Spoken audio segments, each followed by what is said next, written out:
আসসালামু আলাইকুম ভাই। ওয়ালাইকুম সালাম ভাই। ভালো আছেন? এই তো আছে, কি অবস্থা? এই তো ভাই আছি ভালো।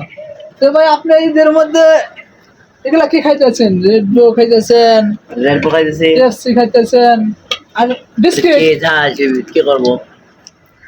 বিস্কুট তো খাইতে হইব ভাই, এটা তো আর তোমার পোলা আজকে খাইতে তো হবে ভাই না। ঈদের দিন ভাই, আজকে ঈদের দিনও আপনি এগুলা খাইতেছেন। ঈদের দিন ভাই, ঈদের দিনে এইটা খাইতে হয়। এটা প্রবাস, এনে কুরমা পোলাকে দেবে না আপনার রান্না করে। ওকে, খান, আপনিও খান না? ঈদের নামাজ পড়ছেন আপনি? হ্যাঁ আলহামদুলিল্লাহ, নামাজ পড়ে আসছি আলহামদুলিল্লাহ। দেখছেন ভাই, প্রবাসের ঈদ। দেশে থাকতে পোড়া মাংস খাইতাম, মায়ের হাতের রান্না খাইতাম।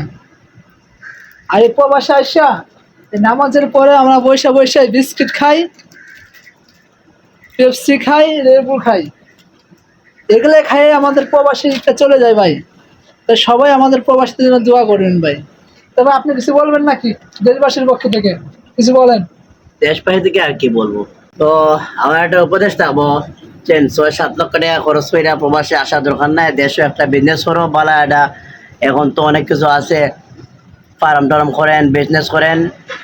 এই 6-7 লক্ষ টাকা থেকে ভালো দেশে যদি ভালো এটা করেন, হয়তো ফ্যামিলির সাথে তো ঈদটা করতে পারবেন ভাই।